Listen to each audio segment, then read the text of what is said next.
Baik, Assalamualaikum warahmatullahi wabarakatuh. Bismillahirrahmanirrahim. Alhamdulillahi rabbil alamin. Wa bihi nasta'in wa la udwana illa 'alal zalimin. Alhamdulillahilladzi arsala rasulahu bil huda wa dinil haqq liyudhhirahu 'ala ad-din kullihi walau karihal kafirun. Asyhadu an la ilaha illallah wahdahu la syarika lah wa asyhadu anna Muhammadan 'abduhu wa rasuluh. Salawatullahi wassalamuhu ala hadha an-nabiyil karim wa imamil muttaqin wa qaidid du'akil mujahidin wa ala alihi wa ashabihi ajma'in. Allahumma 'allimna ma jahilna wanfa'na bima 'allamtana waj'alna minal mukhlisin. Wa sallallahu ala sayyidina Muhammadin wa ala alihi wa baraka wasallam. Alhamdulillahi rabbil alamin. Amma ba'd. InsyaAllah tuan-puan, kita akan sekali lagi bersiaran secara live sempena PKP 2.0. Sekali lagi kita teruskan kuliah seperti biasa, anjuran Surau Abdul Rahman bin Auf Preshin 9 seperti biasa secara online. InsyaAllah tuan-puan, malam ni kita akan sambung ciri-ciri kenabian.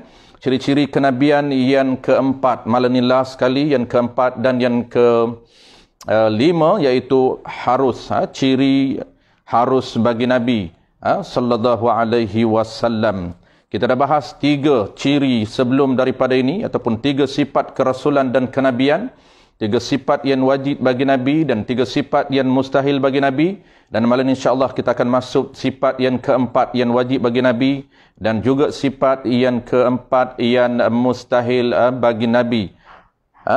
Yang keempat tuan-puan, malam ini kita akan bincang iaitu sifat ataupun ciri kenabian yang keempat yang bernama fatanah, iaitu cerdik ataupun pintar, sangat pintar. Itu ciri karakter yang ada pada semua Nabi dan Rasul. Nabi dan Rasul bercirikan cerdik ataupun pintar ataupun sangat pintar. Dan last kali kita akan bincang malam ni berkaitan dengan satu sifat yang harus bagi Nabi kita, bagi semua Nabi dan Rasul, iaitu harus bersifat dengan i'rab basyariah ataupun sifat kemanusiaan yang tidak menjatuhkan standard dan martabat kenabian dan kerasulan. InsyaAllah tuan-puan, agak tajuk malam ni agak penting kerana Tuan Guru ataupun musannif penulis kita membongkarkan fakta yang sebenar berkaitan dengan siri, cerita ataupun sejarah ataupun tafsir yang menisbahkan kepada Nabi Adam, Nabi Ayub dan juga Nabi Musa alaihissalam, menisbahkan sifat kekurangan yang ada, sifat kekurangan pada Nabi Musa, iaitu Nabi Musa telur, pelik ataupun gagak. Kita nak tengok malam ni insya-Allah bagaimana fakta yang sebenar menurut ilmu usuluddin. Ilmu usuluddin, tuan-puan, merupakan filter ataupun penapis untuk kita menyaring segala tafsir-tafsir Israiliyat yang ada di pasaran ataupun ada di mana-mana yang kita kedengaran bagaimana sejarah. Kita biasa dengar sejarah yang mengatakan Nabi Ayub alaihissalam sakit sehingga berulat. Sehingga berulat menyebabkan isteri dan anaknya lari. Isteri masyarakat setempat memulau Nabi Ayub alaihissalam. Inilah dia rupa-rupa dan cerita yang menjatuhkan standard Nabi Ayub alaihissalam. Dan kita nak tengok malam ni tuan-puan insya-Allah bagaimana kisah yang sebenar, fakta yang sebenar yang cuba dibongkarkan oleh Tuan Guru kita, Al-Fadil Al-Alamah Al-Alim Al-Alamah Tuan Guru Haji Cik Al-Qadahi. Ini antara keunikan dan keistimewaan buku kitab kita yang cuba dibongkar oleh Tuan Guru fakta yang sebenar. Baik, insya-Allah tuan-puan kita akan terus mula muka surat 3 muka surat 28, muka surat 28 perenggan ataupun baris di bawah sekali, baris yang terakhir, muka surat 28 baris terakhir, iaitu dan wajib atas kita i'tiqad, wajib nabi-nabi dan rasul-rasul itu cerdik dan bijak, iaitu fatanah. Qala al-musannif rahimahullahu subhanahu wa ta'ala. Kata pengarang kitab kita ini, Al-Alim Al-Alamah Tuan Guru Haji Cik Al-Qadahi, muka surat 28, sambungan ciri kerasulan yang keempat, iaitu fatanah. Baik, suara okey, alhamdulillah semua, suara clear, gambar saja mungkin gambar, saya harap gambar pun clear sebab suara lampu di rumah saya ni tak berapa clear sangat, terpaksa kita bantu dengan lampu stand ini dan lampu live ini. Baik, bismillahirrahmanirrahim. Dan wajib atas kita, wajib atas ini makna wajib syarak. Allah Subhanahu wa taala memaksa kita menekan setiap mukallaf, wajib atas kita. Allah memaksa kita, apa yang Allah paksa kita? I'tiqad, wajib nabi-nabi dan rasul-rasul itu, apa dia? Wajib bagi nabi-nabi dan rasul itu cerdik dan bijak. Jadi wajib para nabi dan rasul wajib bagi akal. Wajib bagi akal, wajib bagi akal. Dia panggil wajib bagi ni merujuk kepada wajib akal, tuan-puan. Kalau wajib atas merujuk kepada wajib syarak. Dia beza. Wajib syarak, wajib yang digubalkan oleh Allah, wajib yang hukum syarak merupakan hukum yang digubal oleh Allah Subhanahu wa taala, dan pelaksanaan itu diwajibkan ke atas siapa? Ke atas mukallaf. Wajib atas kita i'tiqad, yakni pegang secara putus di dalam hati kita. Itu dipanggil i'tiqad. Wajib kita pegang dalam hati kita, pegangan dalam hati kita secara jazam, secara putus, secara mu'tamad, secara tetap, tidak berganjak. Itu di mana i'tiqad. Pegangan dalam hati kita secara tetap, secara mantap, secara putus, yakni tidak berganjak. Apa pegangan dalam hati kita? Wajib nabi-nabi dan rasul-rasul itu cerdik dan bijak. Dengan makna mesti ada bagi nabi dan rasul itu ciri yang bernama cerdik ataupun pintar. Cerdik, pintar, bijak ataupun fatanah merupakan ciri yang mesti ada bagi nabi dan rasul. Dan mustahil, ini akal tak boleh nak terima. Mustahil ni tidak boleh terima pada akal, yakni mesti tiada. Dan mustahil mereka itu para nabi dan rasul bodoh. Akal tak boleh terima para nabi dan rasul itu bodoh. Dipanggil mesti tiada sifat bodoh pada nabi dan para rasul. Dalilnya firmanullah Ta'ala. Dalil nabi dan rasul mempunyai sifat yang bernama bijak ataupun pintar. Mana dalil dia? Wajadilhum billati hiya ahsan. Artinya, hendaklah kamu berhujah. Wajadilhum. Hendaklah kamu berhujah akan mereka itu, yakni akan orang Yahudi dan Nasara. Ini perintah Allah Ta'ala memerintahkan para nabi supaya berhujah dengan orang-orang Yahudi dan Nasara dengan hujah yang terlebih elok, dengan hujah yang terlebih mantap, dengan hujah yang terlebih bernas, dengan hujah yang terlebih baik.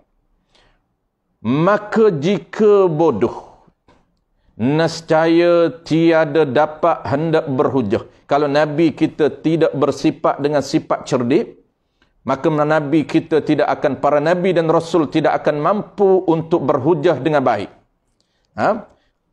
Maka jika bodoh, nescaya tiada dapat hendak berhujah.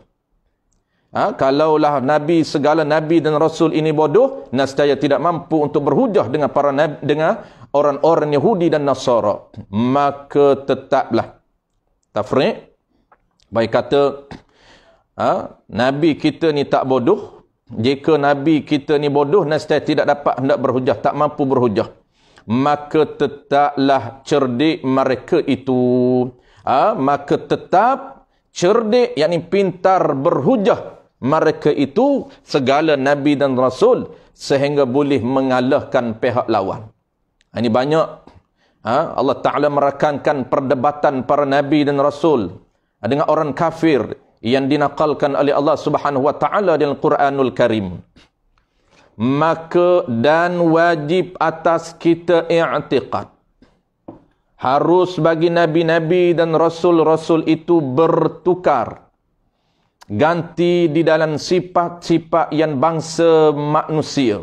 Baik, serta tuan-puan, sifat yang keempat, iaitu ciri yang keempat, Nabi dan Rasul mesti bersifat, bercirikan cerdik lagi pintar. Sebab itulah antara ulama menjawab hujah mengatakan Nabi Adam AS tidak tertipu daya dengan syaitan. Nabi Adam AS bukan tertipu dengan muslihat ataupun strategi syaitan, sehingga Nabi Adam AS memakan buah khuldi.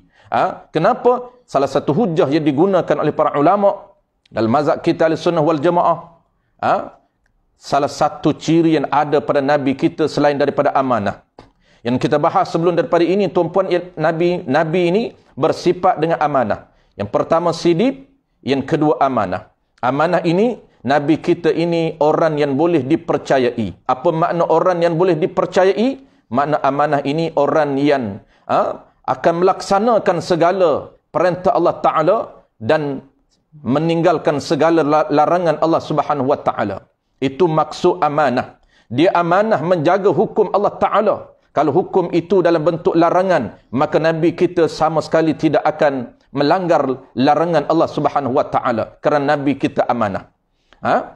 Dan hujah yang kedua, selain daripada Nabi kita amanah, dia tidak akan melanggar hukum syarak, dia tidak akan melakukan perkara yang ditegah oleh Allah Ta'ala, sama ada tegah itu tegah haram, sama ada tegah itu tegah makruh, sehinggalah Nabi kita tidak melaksanakan bentuk khilaful aula, iaitu bentuk khilaful aula yang terlebih baik jangan buat. Maka Nabi kita tidak akan melakukan perkara-perkara yang dihukumkan khilaful aula. Bukan kata Nabi dia tidak melaksanakan haram, bukan sakat Nabi kita meninggalkan benda makruh, bahkan Nabi kita meninggalkan benda yang termasuk dalam khilaful aula. Dan hujah yang kedua yang dikemukakan oleh para ulama, nak menolak yang Nabi kita tetap tidak akan melaksanakan perkara yang haram, kerana Nabi kita orang yang pintar. Para Nabi, seluruh Nabi dan Rasul, dia orang yang cerdik, orang yang pintar. Dia memahami setiap patah perkataan Allah Subhanahu Wa Ta'ala dalam segala bentuk. Dalam segala gaya bahasa Al-Quran dipahami oleh para Nabi dan Rasul. kerana mereka ini mereka pintar. Dan juga kata para ulama, Nabi kita ini cerdik dan pintarnya, mereka tidak akan mampu digoda, tidak akan mampu tertunduk dengan tipu daya dan muslihat syaitan untuk menggelicir dan merosakkan para Nabi kita dan Rasul alaihimussalatu wassalam. Baik, serta tuan-puan, ciri yang keempat. Bermakna kita dah serta ciri yang pertama sidik, ciri yang kedua amanah, ciri yang ketiga tablir, ciri yang keempat fatanah, dan mustahil 4.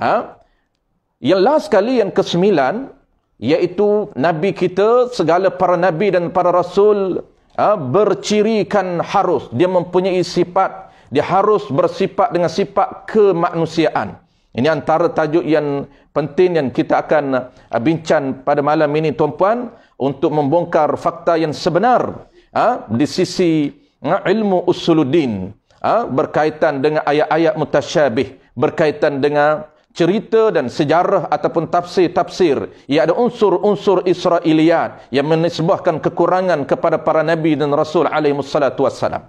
Baik, ini yang kita sebut di awal tadi, salah satu topik yang penting yang dibongkar oleh tuan guru kita untuk menjelaskan kepada kita sebenarnya fakta yang sebenar menurut ilmu usuluddin. Baik, kita teruskan kepada ciri yang terakhir, ciri yang ke-9, iaitu para Nabi dan Rasul mempunyai sifat kemanusiaan ataupun harus bersifat dengan sifat kemanusiaan ataupun sifat yang ada pada manusia tetapi tidak menjatuhkan standard para Nabi. Qala al-musannif rahimahullahu subhanahu wa ta'ala, dan wajib atas kita i'tiqad, yakni pegang secara putus, secara tetap, tidak berganjak di dalam hati kita. Harus bagi Nabi-Nabi dan Rasul-Rasul itu bertukar ganti di dalam sifat-sifat yang bangsa manusia. Maksud dia, Nabi ini dia boleh bersilih ganti berperwatakan sama dengan perwatakan manusia. Tetapi, ini perlu kita ingat tuan-puan, tetapi di belakang itu sangat-sangat penting. Apa dia? Tetapi perwatakan ataupun sifat Nabi, dia bersifat dengan sifat kemanusiaan yang tidak menjatuhkan standard kenabian dan tidak menjatuhkan martabat kerasulan. Apa contoh Nabi bersifat dengan sifat kemanusiaan? Seperti sakit. Nabi manusia sakit, Nabi juga sakit. Kalaulah manusia biasa demam, Nabi juga boleh demam. Tetapi ingat, sakit Nabi ini, dia tidak akan menjatuh dan mengurangkan standard kenabian dan kerasulan. Ini tempat yang bahaya tuan-puan.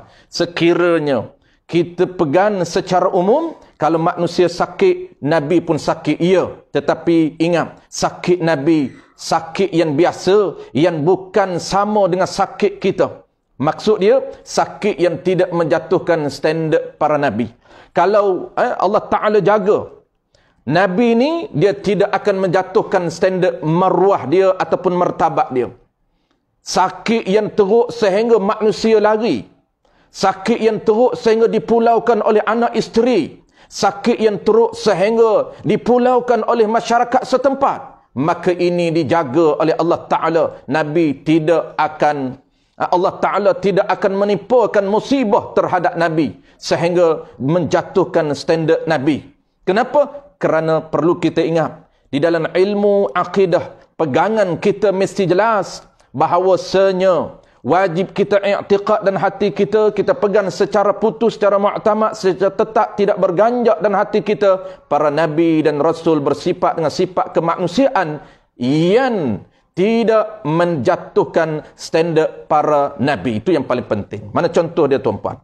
Qala al-musannif rahimahullahu ta'ala, kata pengarang kitab kita, dan Rasul-Rasul itu bertukar ganti, yakni bersilih ganti dalam sifat yang bangsa manusia, dalam sifat yang jenis ada pada manusia.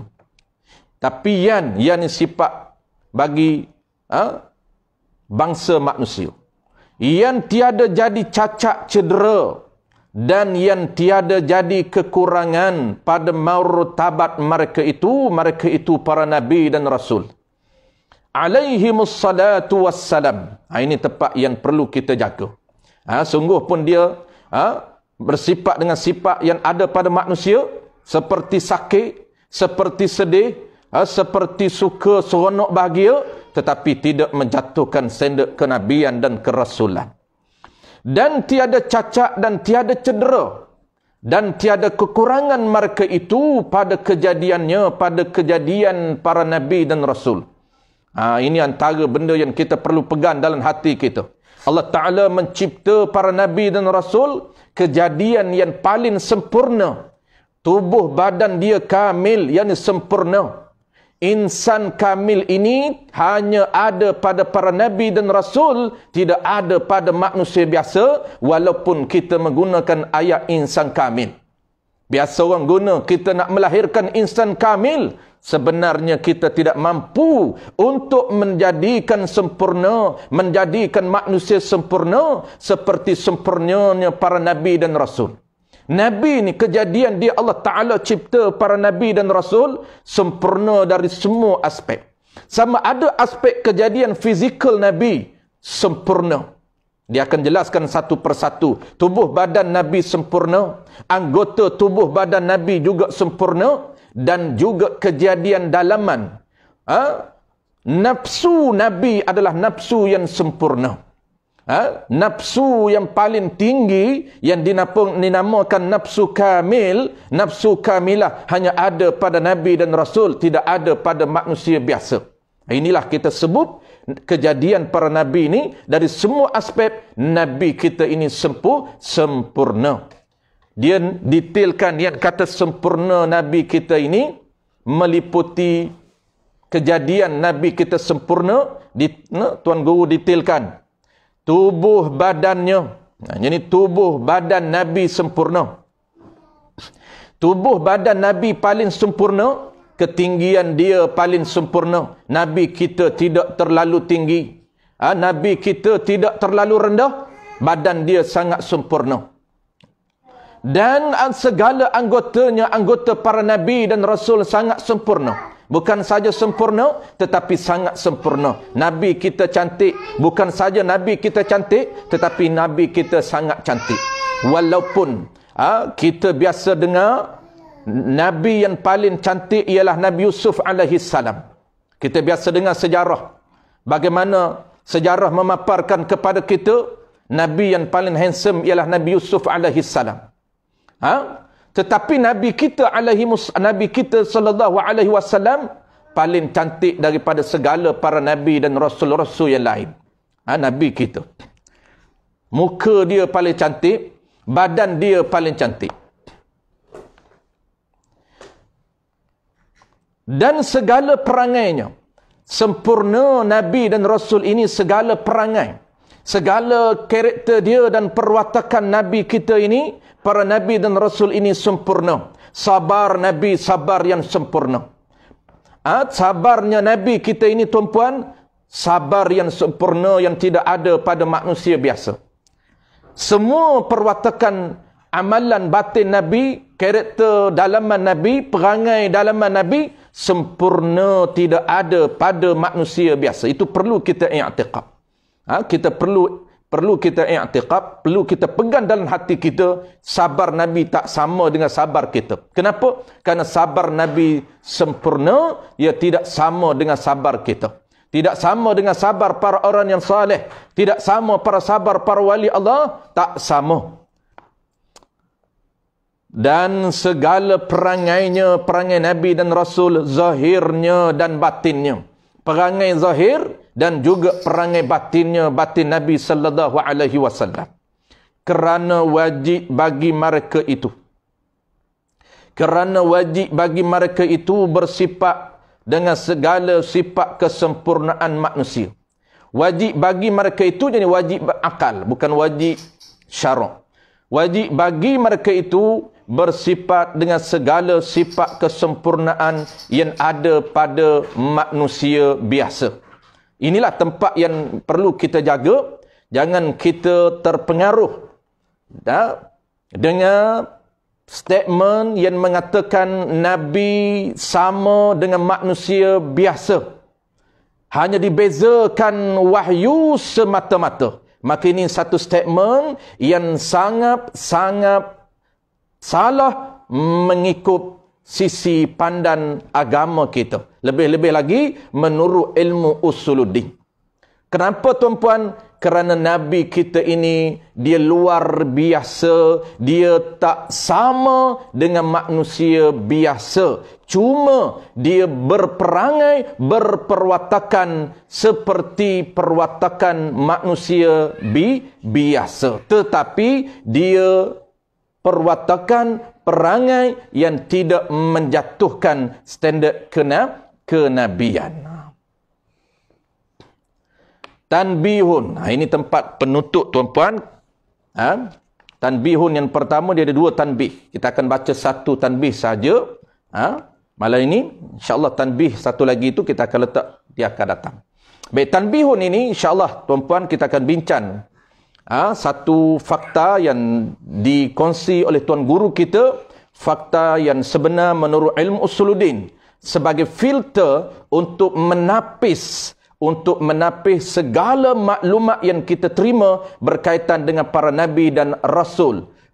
Berkaitan dengan apa? Berkaitan dengan perangai ataupun karakter ataupun sifat kemanusiaan yang ada pada nabi kita dan rasul kita. Jaga tanbihun ay hadza munabbihun liman ghafala. Ini satu peringatan bagi mereka yang lupa dan lalai kepada hukum-hukum Allah Subhanahu wa taala. Apabila tanbihun, gaya bahasa dalam bentuk tanbih, merujuk kepada satu benda yang agak penting, benda yang penting yang cuba disampaikan oleh para ulama, maka dia akan memulakan dengan tanbih. Ini satu peringatan. Jaga-jaga. Jangan terperdaya kita dengan tawarikh dan sejarah-sejarah dan tafsir-tafsir Quran yang salah, yang menyebut cacat, cedera dan kekurangan nabi-nabi dan rasul-rasul. Seperti mana antara sejarah dan tafsir yang tidak bertepatan dengan fakta yang sebenar, yang menyebut kecacatan dan kecederaan, kekurangan nabi. Mana contoh dia? Seperti disebut Nabi Musa tilur. Telur tu mana tu? Tilur. Nabi Musa telur. Tuan-puan baca tilur. Telur lah mana maksud telur. Kalau kitab lama dia eja dengan telur. Ta lam wa ra, telur. Macam Melayu lah, T-E-L-O-R. Telur pun boleh baca, tapi di sini kita baca te, telur. Nabi disebut Nabi Musa alaihi salam telur. Apa dia telur? Badar kepada telur, sebut huruf tidak betul. Telur, gagap, dan pelak. Pelak, gagap dan telur. Nabi Musa AS kita menisbahkan kepada Nabi Musa AS lidahnya telur, lidahnya pelak, lidahnya gagap. Yang perlu kita tahu tuan-puan, telur ini perlu kita berhati-hati. Kenapa? Kerana telur, gagap ataupun menyebut huruf yang tidak betul, tidak tepat, ataupun kita panggil pelak, sama aja. Pelak, telur, gagap, iaitu menyebut huruf yang tidak tepat. Apabila kita menisbahkan telur kepada Nabi Musa AS, bermakna kita nisbahkan satu sifat kekurangan kepada Nabi Musa AS. Sedangkan para Nabi dan Rasul, termasuk Nabi Musa AS, mereka bersifat dengan sifat yang kamil, sifat yang sempurna. Perkataan para nabi, perkataan yang sempurna.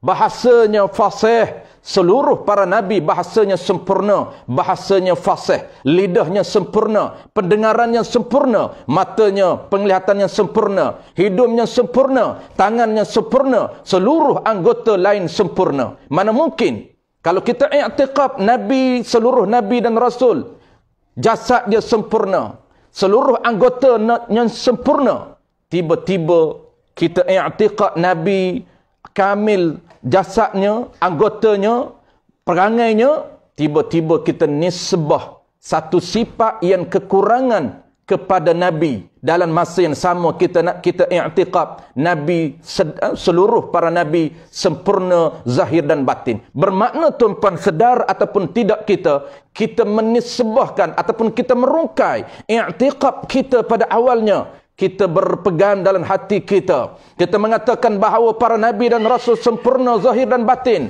Sempurna jasadnya, sempurna anggotanya.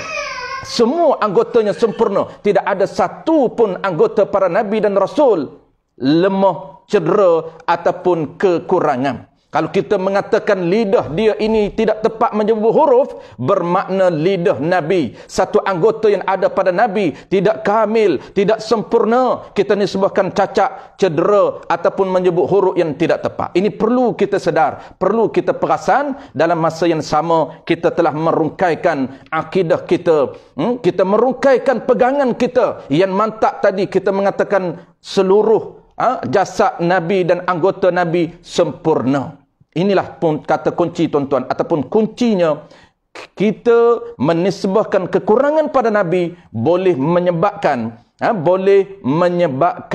Nabi ataupun boleh menyebabkan kita menisbahkan kekurangan yang ada pada Nabi, iaitu Nabi telur. Baik, sebenarnya apa, tuan-puan, fakta yang sebenar? Kita tengok bagaimana disebut oleh Tuan Guru kita. Dia sebut di bawah. Yang sebenarnya, tuan-puan, Nabi Musa alaihissalam tidak pelap, tidak gagap dan tidak menyebut huruf dengan betul. Nabi Musa alaihissalam fasih. Nabi Musa alaihissalam fasih, dia bukan gagap. Tak boleh menisbahkan Nabi Musa alaihissalam telur, pelek, gagap, tidak boleh menyebut huruf dengan betul. Dan ayat, ada orang mengemuka menhujah, menggunakan hujah, menisbahkan Nabi Musa telur. Nabi Musa menyebut huruf dengan tidak tepat, tidak betul. Dalilnya, Nabi Musa sebelum keluar berdakwah kepada Fir'aun, maka Allah Ta'ala ajar kepada Nabi Musa alaihissalam doa, Rabbi syrah li sadri wa yassir li amri wahlul uqdatan min lisani yafqahu qawli. Maka ulama ahli-sunnah wal jamaah menjawab doa ini diajar oleh Allah Subhanahu wa taala kepada Nabi Musa alaihissalam, tujuannya supaya lidah Nabi Musa lebih fasih lagi.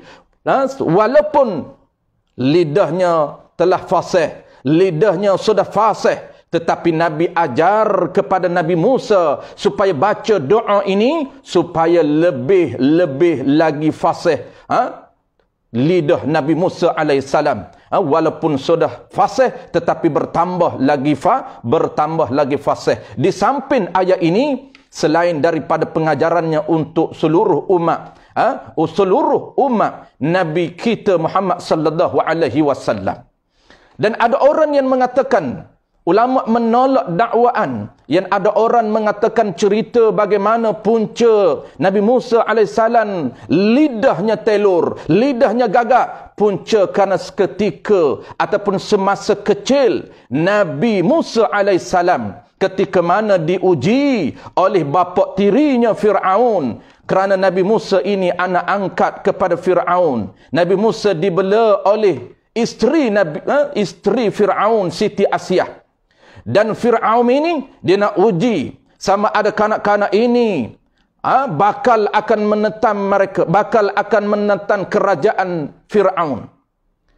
Sama ada kanak-kanak ini akan menjadi nabi dan akan menjadi petualang dan menentang kerajaan Fir'aun. Maka apa yang dia uji? Dia memberikan kanak-kanak ataupun dia menghidangkan makanan dan bara api. Dia nak tengok kalaulah Nabi Musa ini seorang Nabi, mesti dia cerdik, mesti dia pintar. Dia tidak akan pilih bara api. Dia akan pilih makanan.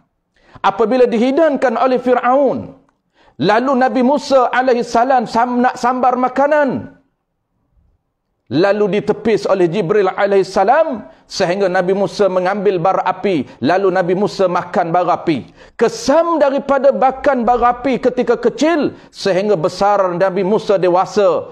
kesannya sampailah tua, sampailah Nabi Musa dilantik menjadi Nabi, iaitu lidahnya telur, lidahnya gagak dan lidahnya pelak, tidak menjubuk huruf dengan betul. Maka para ulama menjawab isu ini.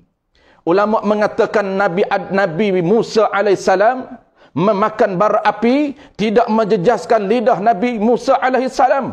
Allah Ta'ala jaga.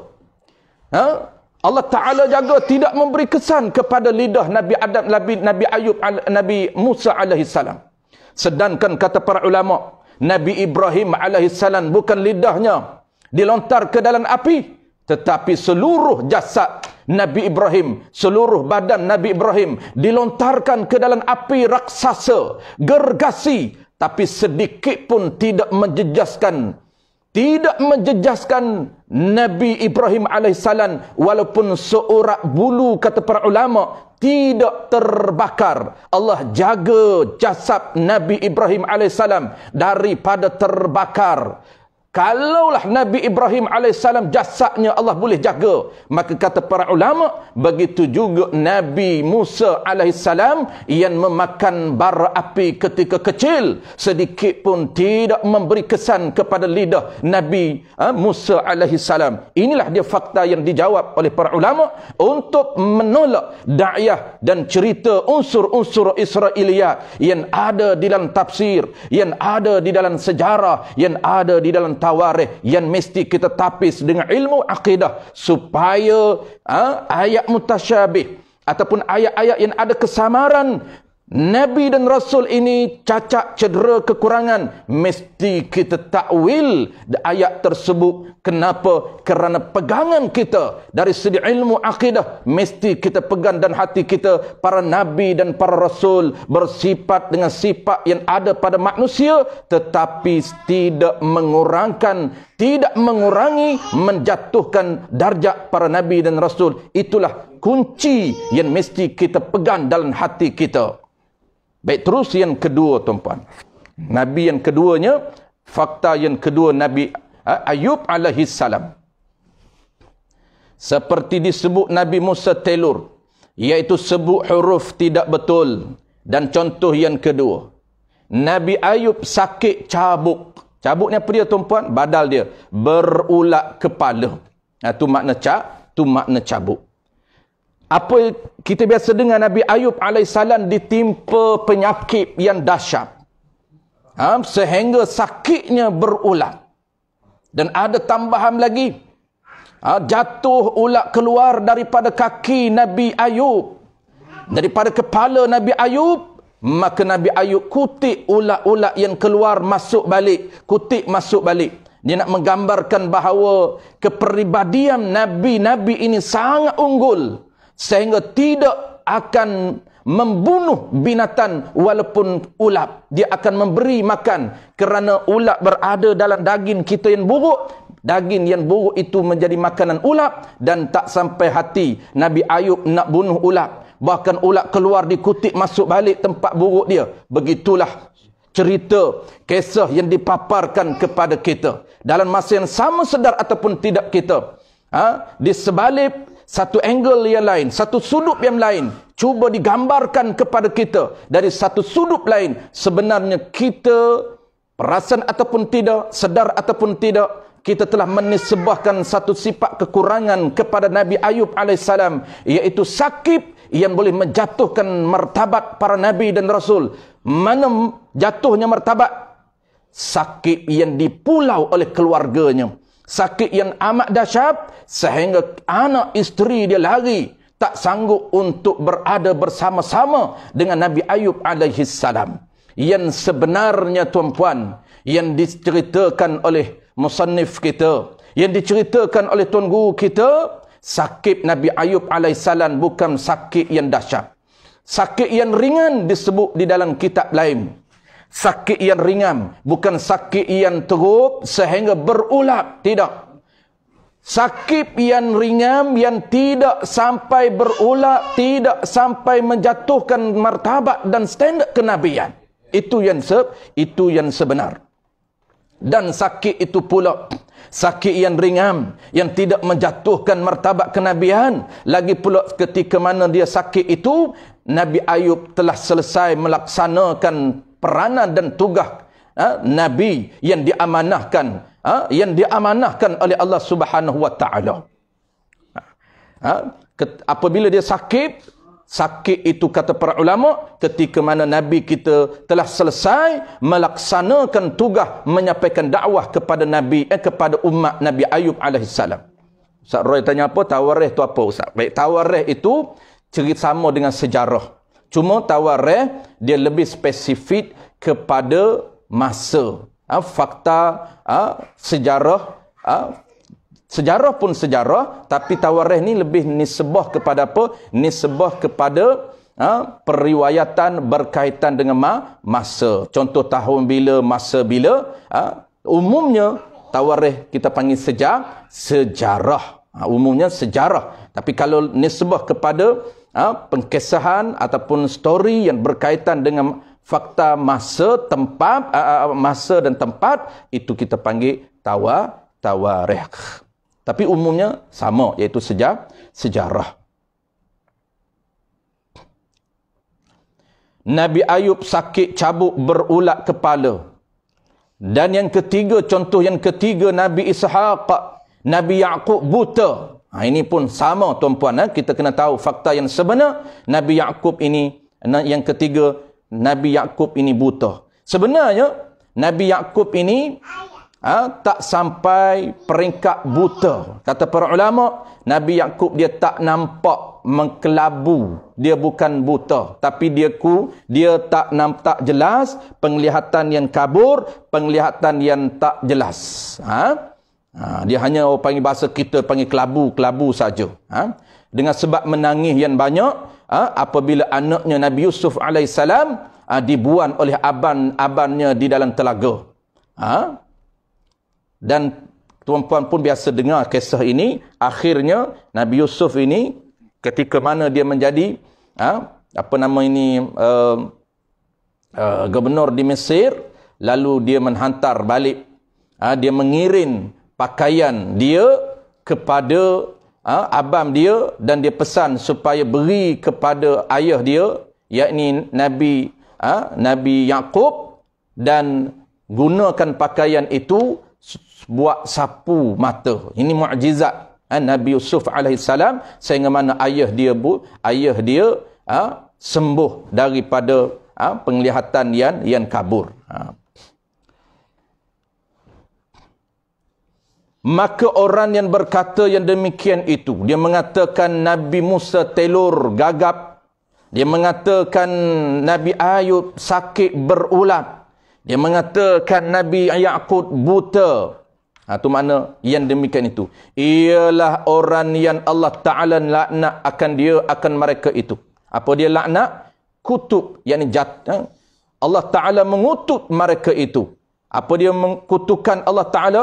Kesan daripada kutukan Allah Ta'ala menyebabkan jauh daripada rahmat Allah. Itu dia panggil laknat. Apabila Allah laknat, maka jauh daripada rahmat Allah Subhanahu wa Ta'ala. Kenapa Allah laknat? Kerana menyakiti nabi-nabi dan rasul-rasul. Firmanullah Subhanahu wa Ta'ala. Mana dalil Allah laknat orang yang menyakiti nabi dan orang yang menyakiti rasul. Makna menyakiti ini, dia menisbahkan kekurangan kepada, dia menisbahkan perkara yang membawa kekurangan kepada nabi dan rasul. Mana contoh perkara kekurangan? Dia mengatakan Nabi telur. Dia mengatakan Nabi Ibrahim penipu. Dia mengatakan Nabi Ayub alaihissalam sakit sehingga berulat. Dia mengatakan Nabi Yaqub alaihissalam matanya buta. Innal ladzina yu'luna Allah wa rasulahu la'anahumullahu fid dunya wal akhirah wa a'adda lahum 'adzaban muhina. Artinya bahawasanya segala mereka yang menyakiti mereka itu, segala mereka yang menyakiti mereka itu para nabi dan rasul. Segala mereka yang menyakiti mereka itu akan Allah Ta'ala dan akan Rasul. Mereka menyakiti akan Allah dan Rasulnya, nescaya jawab. Nascaya melaknat akan mereka itu oleh Allah. Laknat di mana? Pada dunia dan akhirah. Allah laknat di dunia pun Allah laknat, jauh daripada rahmat Allah, dan di lebih-lebih lagi di akhirat, jauh daripada nikmat Allah Subhanahu wa taala. Wal a'yazu billah. Dan mensedia oleh Allah Taala, Allah menyediakan, wa a'adda lahum 'adzaban muhina, Allah menyediakan bagi mereka itu, mensedia oleh Allah Taala, Allah tu jadi fa'il, mensedia oleh Allah Taala bagi mereka itu, sedia tu akan seksa, azab tu dia jadi maf'ul, akan seksa yang sangat hina. Muhinam sifat bagi azaban. Seksa mana? Seksa yang sangat hina. Apa maksud sangat hina? Sangat pedih. Sangat hina, sangat pedih. Dan jika datang nas Quran, dan jika datang fakta daripada Quranul Karim atau hadis Nabi sallallahu alaihi wa ala alihi wa sahbihi ajma'in, Ian sifat bagi hadis dan Quran dan hadis yang macam mana? Yang zahir ayat Quran, zahir hadis Nabi, zahirnya Nabi-Nabi dan Rasul-Rasul ada cacat cedera. Kalaulah ada ayat Quranul Karim, ada hadis Nabi sallallahu alaihi wasallam yang pada zahirnya, pada orang panggil rupa zahirnya, luarnya, yang tersuratnya nampak menggambarkan ada kecacatan dan kelemahan, apa hukum mesti kita buat? Wajib ditakwilnya, takwil nas Quran dan hadis yang nampak zahir Nabi dan Rasul cacat ataupun cedera, wajib takwil. Ini pegangan ahli sunnah wal jamaah. Maka Nabi Ishaq dan Nabi Yaqub buta. Macam mana kita nak takwil Nabi Yaqub buta? Kalaulah kita nampak dan Quran, ayat Quran menggunakan zahir ayat yang tersurat, kita menggambarkan kepada kita bahawa Nabi Musa, Nabi Yaqub buta. Kita faham, kita belajar dengan ilmu usuluddin, buta itu satu sifat kekurangan pada Nabi. Buta satu sifat kekurangan pada Nabi. Telur satu sifat kekurangan pada Nabi. Gagak satu sifat kekurangan pada Nabi. Maka Allah Ta'ala guna apa nama ini? Buta. Maka wajib kita takwil. Makna buta itu bukan buta yang sebenar. Hanya kelabu mata jua. Hanya kabur penglihatan sahaja. Bukan buta seperti makna buta yang kita faham.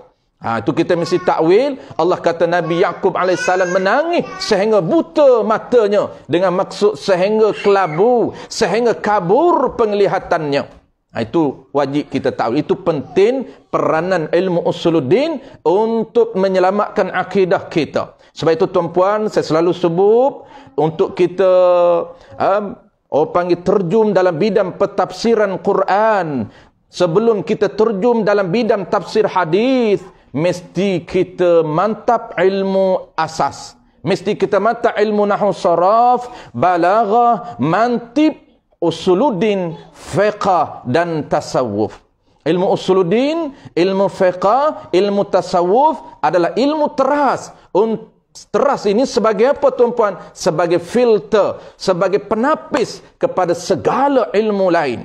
Sekiranya bertemu dengan ayat yang nasnya, yang menyebut kekurangan yang ada pada Nabi, kekurangan yang ada pada Rasul, mesti kita takwil. Cara nak takwil, kita kena tengok bagaimana pentakwilan yang disebut oleh para ulama kita, mazhab Ahlussunnah wal Jamaah.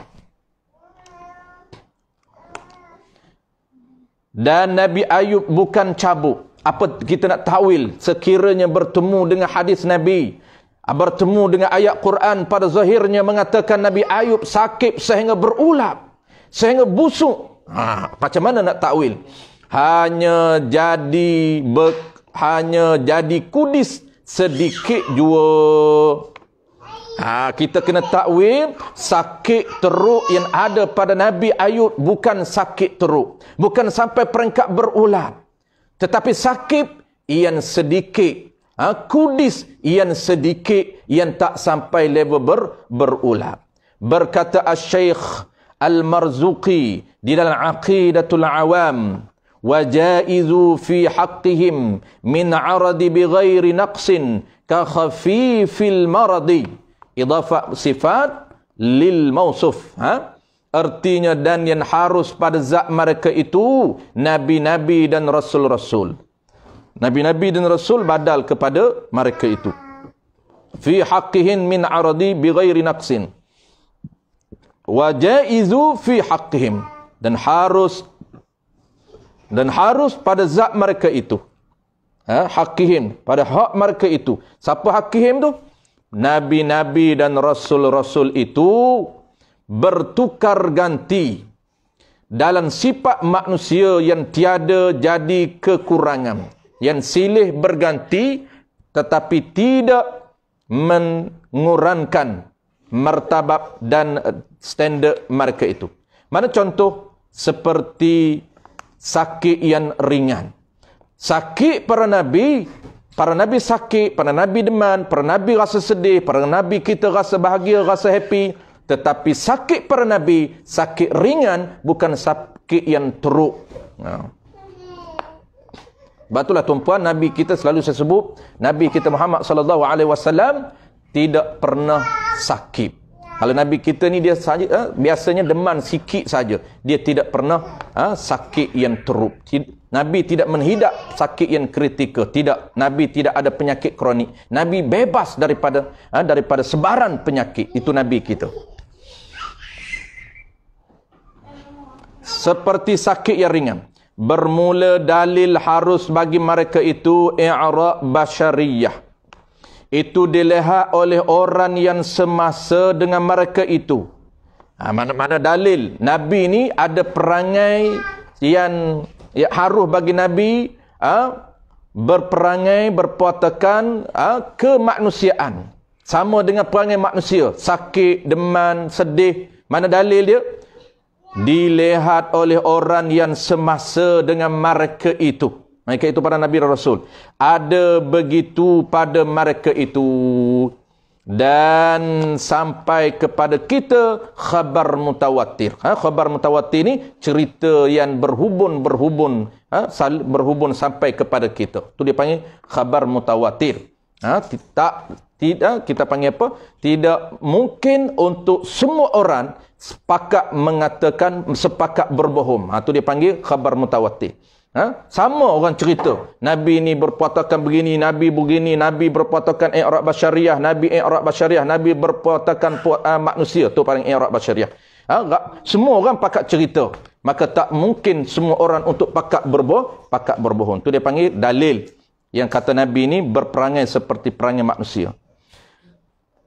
Lagi kepercayaan dan ijma' muslimin. Dan sepakat para muslimin mengatakan Nabi ini harus bagi Nabi berperwatakan manusia. Baiklah sekali tuan-puan, kita akan sebelum kita masuk tajuk baru, insya-Allah kita akan masuk penerangan tentang sistem kepercayaan yang kelima, iaitu percaya kepada hari akhirat. Ini mudah tuan-puan. Yang keenam itu mungkin didetailkan sedikit, yang agak perlu kita bezakan, iaitu sistem kepercayaan terhadap qada dan qadar. Itu perlu kita beza. Qada dan qadar itu apa dia? Itu yang lebih dihurai, didetailkan oleh tuan guru kita. Tapi sistem kepercayaan yang kelima ni dia ada 6 teras, 6 pilar. Jadi sistem kepercayaan ketuhanan tuan-tuan, sistem kepercayaan terhadap ketuhanan, dia berpaksi kepada 6 pilar, 6 rukun, 6 teras. Teras pertama, kepercayaan kepada Tuhan. Teras yang kedua, rukun yang kedua, kepercayaan kepada malaikat. Teras yang ketiga, kepercayaan kepada kitab. Teras yang keempat, kepercayaan kepada Nabi. Yang kita habis malam ni, iaitu teras ataupun rukun yang keempat. Kita berbaki ada 2 lagi untuk melekapkan, menyempurnakan sistem kepercayaan terhadap ketuhanan, berpaksi kepada 6. Kalau tak lengkap 6 tuan-puan, dipanggil orang yang tidak ada sistem kepercayaan dalam diri.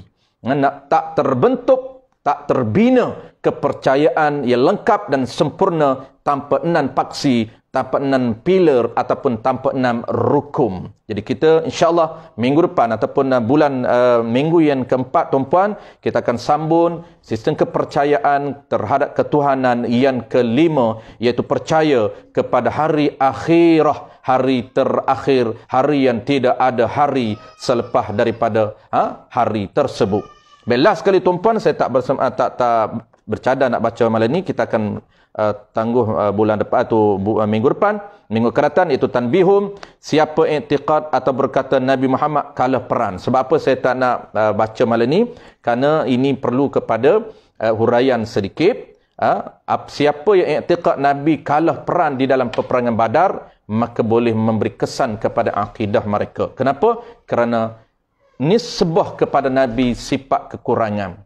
Kita kena guna bukan Nabi kalah. Nabi tidak pernah kalah di dalam siri peperangan yang sertai oleh Nabi. Tidak pernah Nabi kalah. Maka apabila bertemu dengan kalah, kita kena tukar statement tersebut, ayat tersebut. Kita kena tahu sebenarnya sirah sebenarnya Nabi bukan kalah dalam peperangan Uhud. Peperangan Badar Nabi benar, peperangan Uhud Nabi kalah. Nabi tidak pernah kalah. Kalah tidak ada pada Nabi. Itu perlu kita jaga. Kenapa? Kerana kita kena kenal ciri-ciri yang ada pada Nabi. Kita tak boleh guna kalaulah ciri itu ciri yang lemah. Sifat yang lemah tak boleh nisbah kepada Nabi. Kerana Nabi tidak sama sekali tidak berperwatakan, bercirikan dan bersifat lemah. Kalau peran itu lemah, pengecut. Nabi ni dia bersifat berani, sempurna. Nabi berani, dia berani bukan kita. Kita berani, tapi berani kita tak sempurna. Tapi Nabi kita berani menghadapi musuh, berani yang sempurna. Dan Nabi juga strategisnya dia sempurna. Kan ilham dia daripada Allah Ta'ala, bukan daripada fikiran dia semata-mata. Sebab tu dalam peperangan Uhud merupakan taktikal ataupun strategi yang digunakan oleh Nabi undur. Itu bukan kalah. Nabi undur daripada medan Uhud. Nabi mencaturkan strategi baru yang kita akan bahas pada minggu akan datang. Nabi tidak kalah peran. Jangan menisbahkan kepada Nabi kalah peran. InsyaAllah itulah dia iklan awal tuan-puan. Tajuk yang kita akan bincang. Salah satu topik yang agak penting juga minggu depan ataupun bulan akan datang ataupun minggu keempat. Kita akan bincang last sekali tanbih, iaitu topik berkaitan dengan menisbahkan satu lagi kekurangan kepada Nabi, iaitu mengatakan Nabi kalah di dalam medan perang. Itu sifat yang lemah pada Nabi Muhammad sallallahu alaihi wasallam. Baik, insya-Allah setakat itu dulu tuan-puan. Insya-Allah kita akan bertemu dalam siri seterusnya. Mungkin kalau kita kalau PKP berakhir, kita akan seperti biasa, kita akan adakan kelas fizikal secara fizikal. Tapi kalaulah minta jauhlah, kalaulah disambung PKP ini, maka kita akan sambung secara online. Baik, terima kasih banyak tuan-puan. Kepada tuan-puan yang saya tak sebut nama tuan-puan, ramai tak sempat nak sebut nama satu persatu. Saya ucapkan terima kasih banyak kepada tuan-puan yang luangkan masa pada malam ini untuk sama-sama memeriahkan, sama-sama support, berada dalam majlis. Mudah-mudahan kita diberikan keberkatan, kebaikan oleh Allah Subhanahu Wa Taala. Bukan saja pahala tuan-puan. Kalau kita niat baik, insya-Allah sempurna niat kita, kita akan diberikan pahala yang sempurna. Semata-mata niat kerana Allah Subhanahu Wa Taala, insya-Allah sempurna pahala yang kita dapat. Kita berada dalam majlis ilmu walaupun online, tapi niat kita, niat yang sempurna, ikhlasnya sempurna semata-mata kerana perintah Allah Subhanahu Wa Taala, menyebabkan kita diberikan pahala. Tapi paling penting tuan-puan, bukan saja pahala yang kita dapat, tetapi kita akan dapat keberkatan. Kita akan dapat banyak kebaikan. Kebaikan dalam bentuk rahmat, kebaikan dalam bentuk keberkatan yang kita tak nampak, sedar ataupun tidak kita, tetap kita akan diberikan kebaikan yang berbentuk keberkatan usia kita, keberkatan umur kita, keberkatan ilmu kita, keberkatan anak isteri kita, dan keberkatan rezeki kita. Itulah yang kita dambakan, yang kita minta dengan Allah Subhanahu wa taala, walaupun terkadang kita tak nampak, tak perasan, tak boleh teris di mana keberkatan yang Allah anugerah kepada kita. Tak penting tuan-puan, yang penting insya-Allah Allah janji, Nabi kita janji, sesiapa yang berada dalam majlis ilmu, maka di dalam majlis ilmu Allah turunkan rahmat dan Allah turunkan keberkatan tanpa Allah bongkar kepada kita, sama ada di awal majlis ilmu, di pertengahan majlis ilmu, ataupun di akhir majlis ilmu. Kita tak tahu di mana masa yang Allah turunkan keberkatan, tetapi kita doakan ke semua kita, Allah akan berikan anugerah kepada kita ilmu yang bermanfaat dan keberkatan. Aqulu qouli hadza wa astaghfirullahal azim li wa lakum wa lisairil muslimin wal muslimat fastaghfiruhu innahu wal ghafurur rahim. Bismillahirrahmanirrahim. Alhamdulillahirabbil alamin. Wassalatu wassalamu ala asyrafil anbiya'i wal mursalin wa ala alihi wa ashabihi ajma'in. Allahumma faqihna fid din wa 'allimna ta'wil waj'alna minal ulama'il 'amilin waj'alna minal mukhlisin wa sallallahu ala sayyidina Muhammadin wa ala alihi wa baraka wa sallam walhamdulillahi rabbil alamin.